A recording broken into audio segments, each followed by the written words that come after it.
And he needs to remember, if Nigerians do not know, 62% of President Bola Ahmed Tinubu's 8 point something million votes, 62% of those votes came from the north, predominantly from the northwest.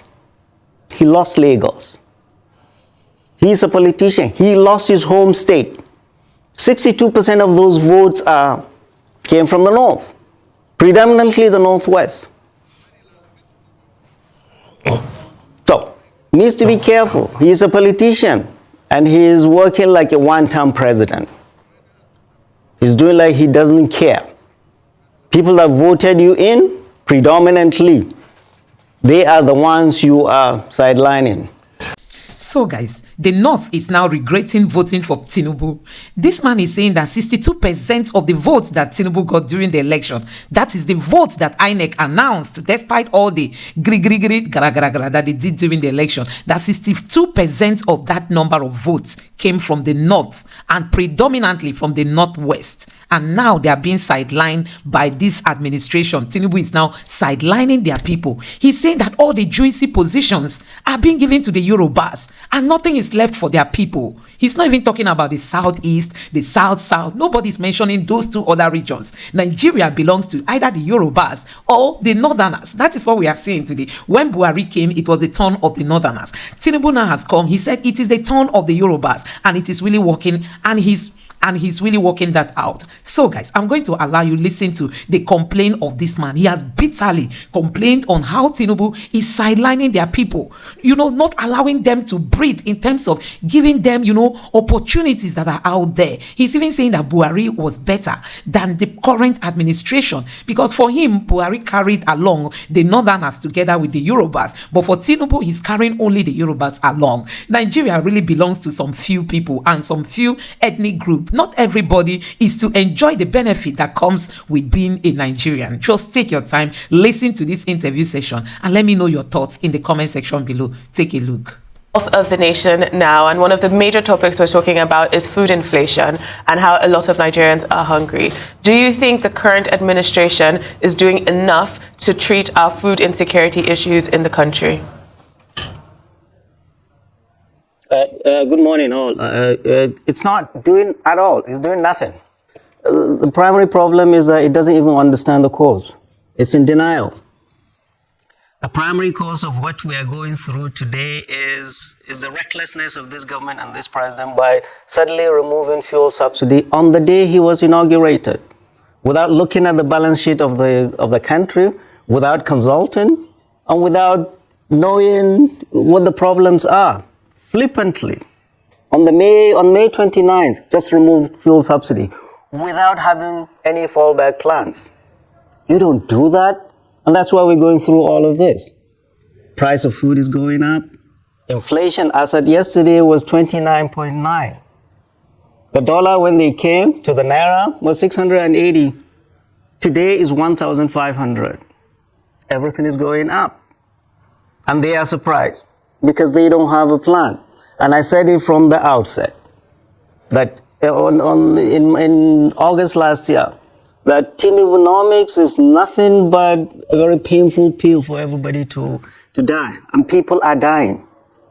This president started this policy before he even assembling his team. It clearly shows that the president was being advised by shadowy, armchair, theoretical economists that know little or nothing about the sufferings of our people. And we all know all this policy is just a prescription they got from the World Bank in Washington, D.C. They got a prescription. And that prescription is killing our people. We've been raising our voices, telling the president and the governors. The president looks like he's just drowning. And the economic team, all they are doing is like flailing their arms as if they are drowning. I saw the three economic team the other day on TV at the National Assembly, and I was a lot more depressed than when it started. The Minister of Finance, the Central Bank Governor, and the FIRS boss.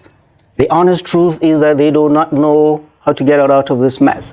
This self-inflicted pain they've put this nation through. They don't know how to get us out of it. And we are warning them. And we do not see what Martin Luther King referred to as the fierce urgency of now from this government to get us out of this mess. We are in serious trouble. Everything must stop. There is hunger in the land. Democracy means nothing to a hungry, homeless man or woman. What they are doing is akin to a doctor coming into a room, patient's room, and just looking at the numbers. Oh, the blood pressure is this, the pulse is this, instead of looking at the patient. They have no connection with our people. Our people are suffering. Millions of people, predominantly women and children, go to bed hungry in this country of plenty. Nigeria has no reason to be poor. Nigeria is not a poor country, but our wealth is in the hands of a few. And we see that, even the cost of governance. They are living as if it is 1999. Our people are dying. That is why in the north, we had the voices of our traditional rulers. And they should take it seriously. You remember when the First Lady visited the Emir of Kano 2 weeks ago? The Emir of Kano told her, go and tell Mr. President that our people are suffering. There is hunger in the land. It was a coded message, because if the president does not read the papers, if he does not go through social media, if his advisors would not tell him the truth, the Emir was telling the wife, go and tell Mr. President. As a follow-through, all traditional rulers in the north met in Kaduna 3 days ago, and they came out with a screaming headline all papers took 3 days ago, read by the Sultan of Sokoto. This country is sitting on a keg of gunpowder, and there is nothing more they can do to stop the anger of their people. They've run out of excuses. In the north, our traditional rulers are the last bus stop. When they start talking, leaders need to sit up and listen. We're in big trouble. Our traditional rulers and our clerics, 2 days ago, yesterday, the sermons in all the mosques in the north are people are suffering. There is hunger in the land. People are dying in the midst of plenty. Leaders sit up. Any leader who does not listen to the sufferings of his people does so at his own peril. What we are afraid of, we're not afraid of what is going to happen to politicians. We're afraid is what is going to happen to our country, Nigeria. This country we love dearly. This country that has given us more than we have given back. This country that has been formed on the blood and sweat and tears of our leaders past. No reckless politician is going to break this country up by his recklessness and not listening to the concerns of the people. All right, there Prof. is hunger in the land. All right. All is not well. All right, Prof, we heard you loud and clear, but I also know that you may not be a very big fan of the president. You probably didn't support his aspiration when he was trying to be the president of Nigeria. But of course, he's now the president, and you are looking at issues in terms of his policies. Now, you've used the example of the Emir of Kano as sending a coded message to the president through his wife, the First Lady. But of course, you're also aware that the predecessor to the Emir of Kano, SLS, Sanusi Lamido Sanusi, has also come in defense of the president, stating clearly that what is happening is not the fault of neither the president nor this administration, and that the seed for what we are witnessing today was sown during the Buhari administration. It doesn't sound to me like you have any blames whatsoever for the previous administration and what Asiwaju Bola Ahmed Tinubu met on the ground. All I heard you say is that this is a reckless government who is not listening to the yearnings of the people. But this is the same president that has declared emergency on food insecurity. It's the same president that has asked that everything needed to be done in terms of making food available should be done. But up north, you have governors like Bago in Niger, whose answer to what is happening is to say that no truck with food item should be allowed to come down south. But you are putting all the blames on the president without seeming to address the entire issues affecting food insecurity in Nigeria. What else would you like the president and this administration to do? Right, good. Emilio Khan, he's the one who said he could do it. It's his turn. This is not the turn of President Muhammadu Buhari. We spent 8 years criticizing President Muhammadu Buhari. We're tired. And I honestly don't want to even hear his name. He has messed this country up, And you, President Bola Ahmed Tinubu, said, it's Emilokan, it's my turn, I can do it. There is a saying that leaders have forfeited the right to make any excuses. It's your turn. It's not President Muhammadu Buhari that took away fuel subsidy flippantly. It is you. And you bear all the consequences of that reckless policy.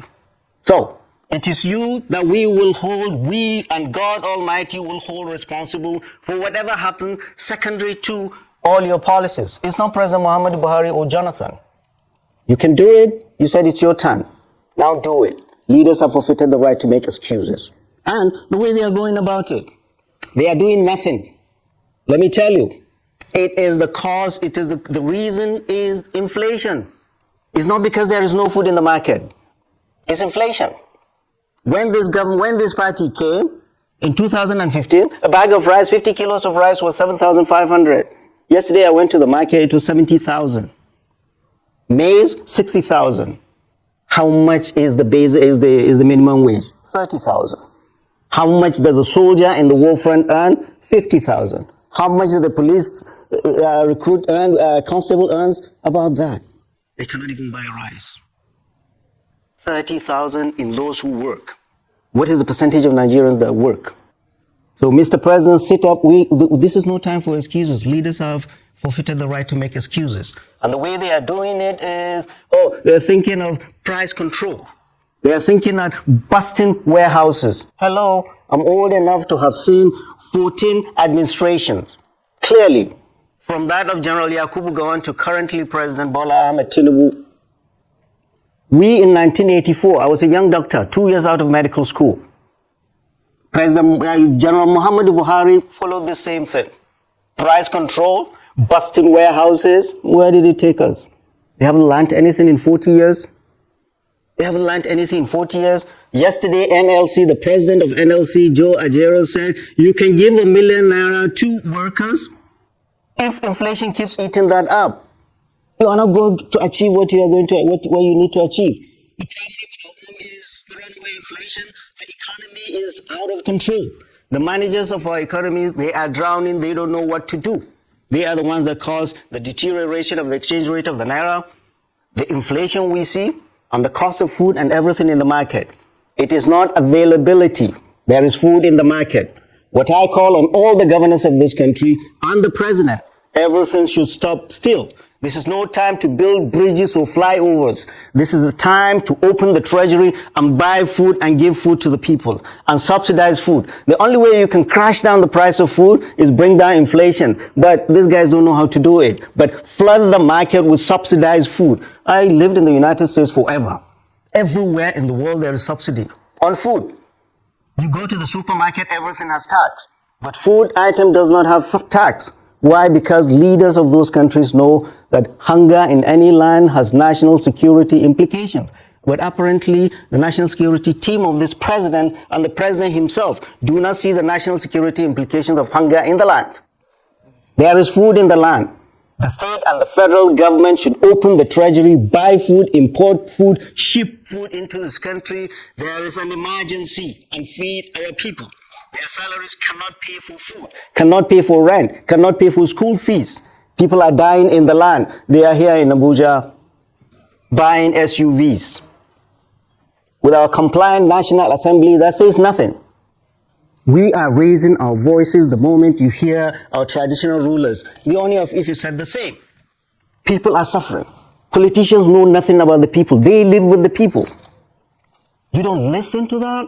You are here creating committees, one committee after the other. They're sitting and drinking tea while people are dying.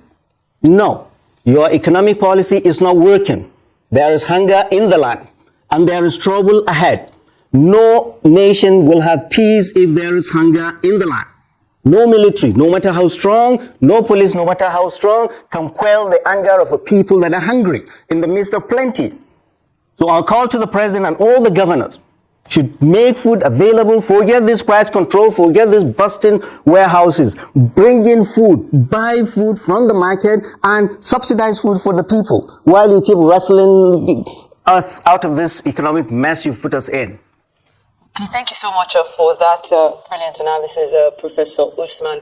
Well, let's switch gears a bit. Now, considering the historical ties between Nigeria and Niger Republic, particularly in terms of trade and food supply, how do you anticipate the ongoing sanctions affecting food security and inflation rates? And what measures do you believe should be taken to mitigate those effects? Also, given your extensive experience in government negotiation terms, what strategies do you believe that Nigeria should employ to navigate and potentially resolve this current diplomatic impasse that we're at with now with the Niger Republic over the same airspace sanctions to make sure that we're securing regional stability and stabilizing the ongoing political crisis within ECOWAS?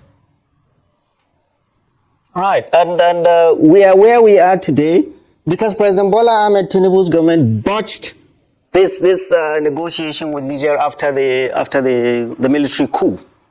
You remember after the coup, the president unilaterally, as the president of the ECOWAS, unilaterally switched off the electricity supply to Niger based on a treaty 60 years old.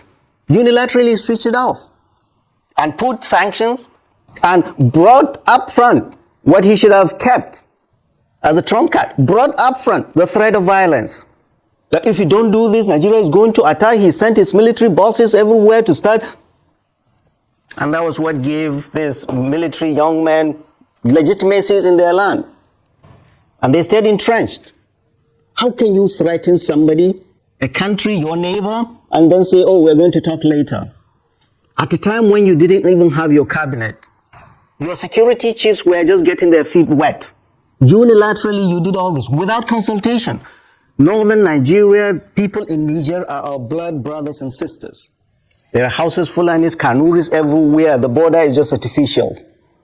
ECOWAS was created 49 years ago by General Yakubu Gowon and his fellow presidents of West Africa then. Next year it will be 50.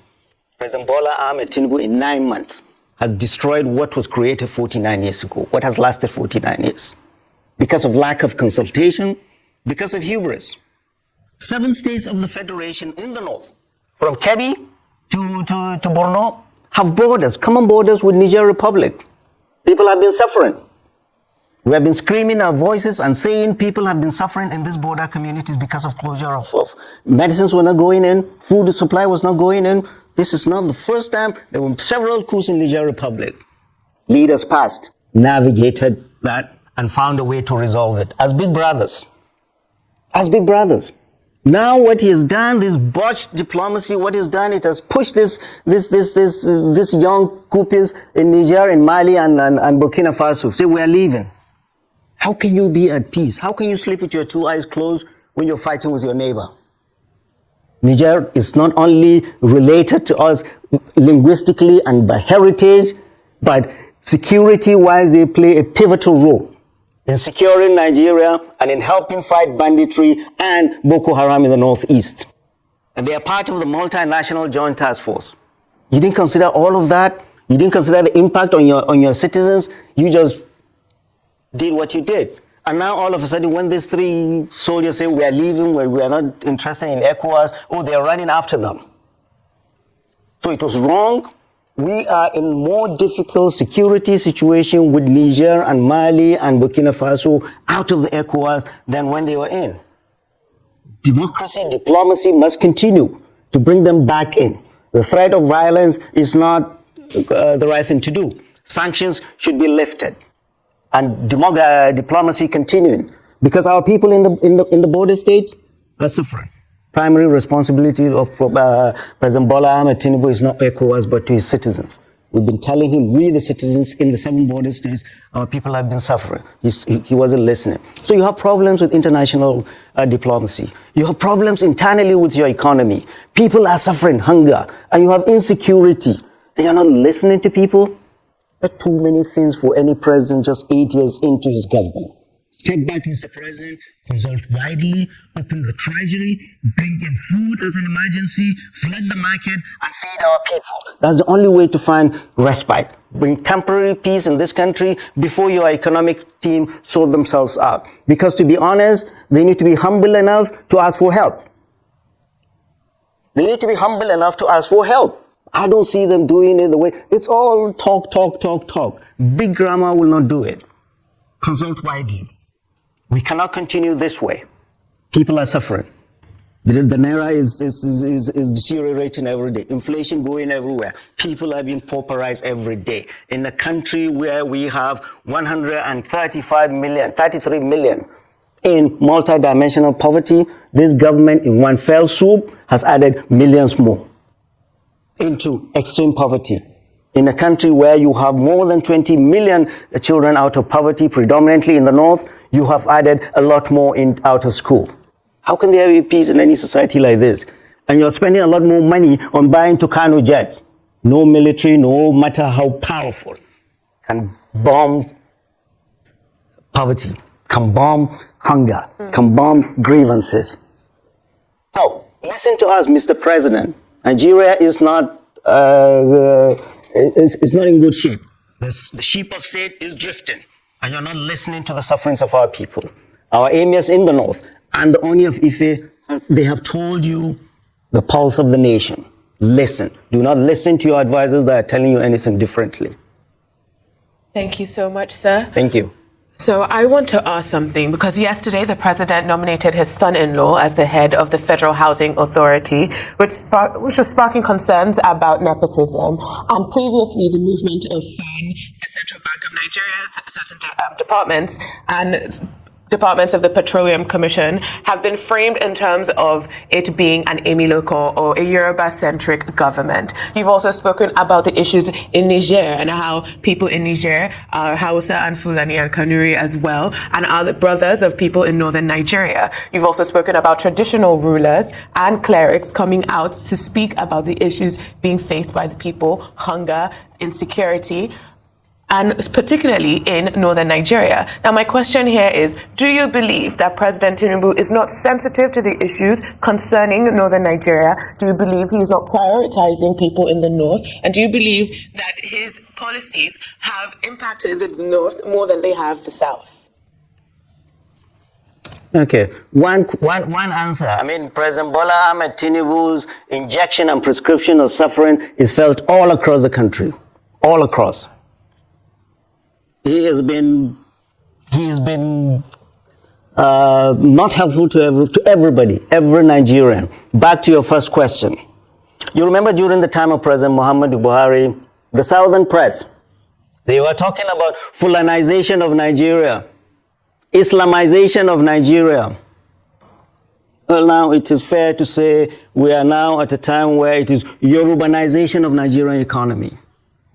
Because all ministries, departments and agencies that control and disburse money, President Bola Ahmed Tinubu has given it to people of his ethnic group. And he is sneakily moving major MDAs back to Lagos. The excuse they are telling us, or the reasons they are telling us, are congestion. Hello? Lagos, the federal capital was moved from Lagos to Abuja. One of the biggest reasons was congestion in Lagos. And another thing is centrality of Abuja. The government is not telling Nigerians why it's doing all of this move. Doesn't care. If I have a son, or my daughter, or my wife is working in central bank or whatever, I don't have any in central bank. Because all of these juicy places in Nigeria, they have become places for the children of the politically exposed. Oh yeah, they take the ministry back there, or my wife will remain there, so there will be massive attrition of people in the north in these agencies. And people in the north are seeing, forget whether it's true or not, the president must listen to what the people are saying. People are saying that all these moves are harbingers of things to come. The president's final plan, according to what people are saying, is to move the federal capital back to Lagos. And people are saying, oh, he's fixing. He's put a lot of money fixing Dodan Barracks, and he'll move back there. Well, he talked about him appointing his son-in-law as the managing director of Federal Housing Authority. And the next day, he pumped this ministry with over 200 billion. This agency with over 200 billion for mass housing. I don't know if there's any other name but reckless impunity and nepotism. If President Buhari had done this, the whole of the southern press would be on him. So, this government, this president is recklessly reckless. He's not listening to the people. And he needs to remember, if Nigerians do not know, 62% of President Bola Ahmed Tinubu's 8 point something million votes, 62% of those votes came from the north, predominantly from the northwest. He lost Lagos. He's a politician. He lost his home state. 62% of those votes came from the north, predominantly the northwest. So, needs to be careful. He's a politician, and he is working like a one-term president. He's doing like he doesn't care. People that voted you in, predominantly, they are the ones you are sidelining. So these movement of these MDAs to Lagos are not good news for the north. All right, Prof, just a quick one before we let you go. You've mentioned the pulse of the nation and how traditional rulers are speaking out. But a lot of people will say that we see more of this from the north and the southwest. Surprisingly, it's been rather curiously quiet from the southeast and the south-south. Would there be a reason for that?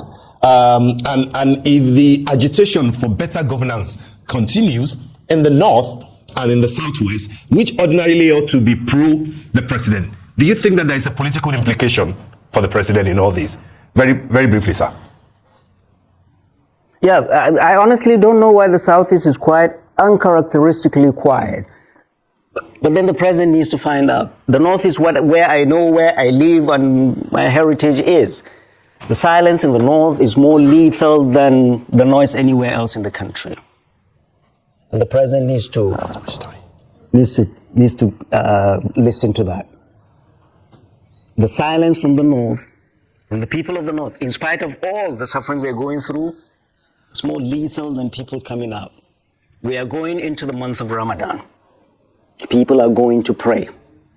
We urge the president, buy food and flood the market and feed the people before things get too late.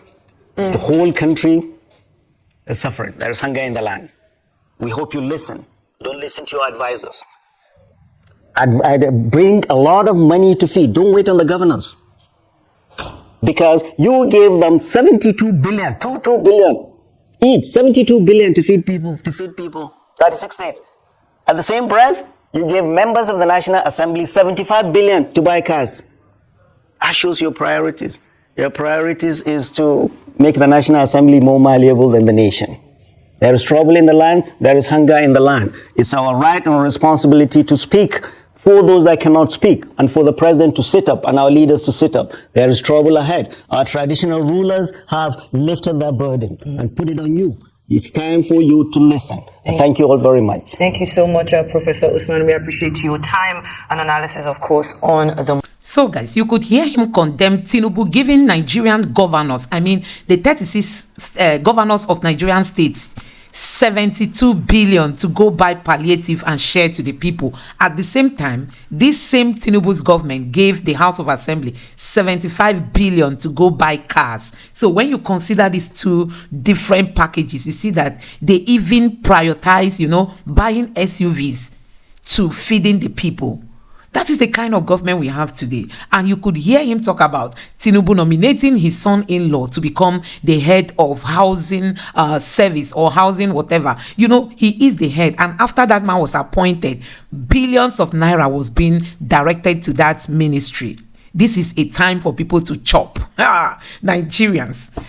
This is the biggest problem we have. You can imagine this period we don't have money.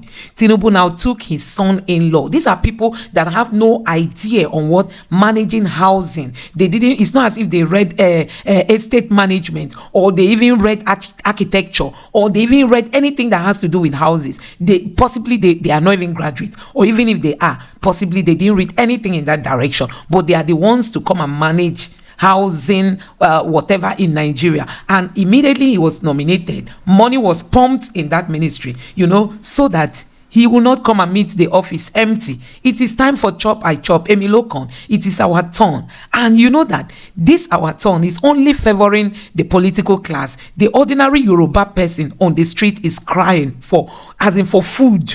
The ordinary masses. So when they say it's Emilokon, it does not even concern them about the suffering of the people. They are just there to embezzle, to get for themselves and all that. So guys, there are a lot. And I want to tell you that the situation in Nigeria is biting harder in the north, because we have many people who didn't go to school. We have many people who are not skilled. We have many people who are not employed. We have many people, who are parents with so many children in the family. You can come to a family and you find out that they have up to 20 children. You can go to some other families and the man may be having more than 30 children because he's married to so many wives. So you can imagine what it would take that man now to start feeding his family. And at the end of the day, these children may turn out to become terror to the Nigerian state. So guys, let me know what you think about all this happening in Nigeria. Let me know your thoughts. Let me know what you think. Honestly, the Tinubu that is sitting there as president does not even know what to do again. The situation is more than him. Emilokon, it's more than him. They don't have idea on what to do. Nothing is happening in Nigeria. Nigeria is just struggling to survive. How long are we going to endure this? For the next almost 3 years to come. Nigerians, this is a big challenge in front of us. Let me know what you think in the comment section below. Please don't forget to subscribe to the channel and turn on the notification bell. Thank you.